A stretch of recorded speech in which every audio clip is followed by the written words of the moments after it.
नमस्कार मंडळी, जय खानदेश निर्मिती गृहोद्योगमध्ये आपलं स्वागत आहे। बऱ्याच जणांना पुरणपोळी मांड्याचा विषय म्हटला की खूप अवघड वाटतं। तसं नाही आहे। आमच्या खानदेशात घरोघरी पुरणपोळी मांडे बनवले जातात आणि त्यासाठी तर खास जी कणकेची जी मेहनत असते ना ती बऱ्याच जणांना माहीत नसते, तिची प्रोसेस माहीत नसते। आज मी तुम्हाला दाखवणार की आज पुरणपोळी मांड्याची कणिक कशी लावतात आणि तुम्हाला सुद्धा नक्कीच मांडे जमतील। आणि ह्या व्हिडिओला तुम्ही लाईक शेअर करायला विसरू नका। या पिठात आपण टाकणार आहोत आता मीठ। मांड्याच्या गव्हाला ना पीठ जरा जास्तच लागतं, जेणेकरून ते पीठ वातड होतं आणि त्याला वाग चांगला येतो पिठाला पण। कणकेत जर मीठ कमी असलं ना तर मांडा फाटतो। बऱ्याच लोकांना हे माहीत नसतं की कणकेमध्ये मीठ कमी पडलं तर मांडाही फाटतो, अशी माझी आजी सांगायची। बघा आपण तर हे पीठ लावते, जसं आपण मैदा लावतो ना थोडं थोडं पाणी टाकून, तसंच हे पीठ सुद्धा लावावं लागतं।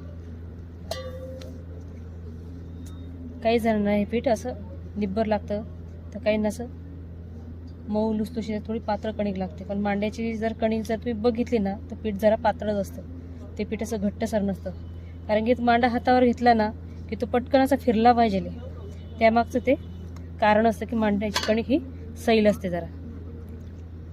असं पूर्ण असे छोटे छोटे गोळे करून घ्यायचे, छोटे छोटे कणकेचे।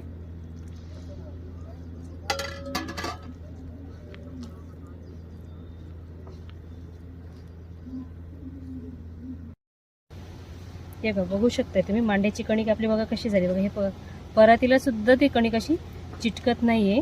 असं गोळाचं गोळा असं पूर्ण वर निघतो बघा आपल्याला। तुमची कणिक जर चांगली असली ना तर मांडे तुम्हाला नक्कीच जमतील। आणि मला तर लवकरात लवकर लाईव्ह क्लासेस पण करायचे पुरणपोळी मांड्यांचे। आमचं हे खानदेशातलं वैभव आहे आणि ते मला सगळ्यांना दाखवायचं आहे की कसं बनवतात। आणि कोणी कोणी घाबरूनच या गोष्टी करत नाही। आणि कोणाला काय वाटतं ही पोळी खूप मोठी असते, त्याच्यात पुरण कमी असतं, तो तसा विषय नाही। खापरावरच्या मातीवरच्या भांड्याची जी चव असते ना ती तुम्हाला काय माहीत, तुम्ही खाल्ल्यानंतरच कळेल। जर तुम्हाला हा व्हिडिओ आवडला असेल तर नक्की चॅनलला सबस्क्राईब करा, फॉलो करा, शेअर करा। धन्यवाद।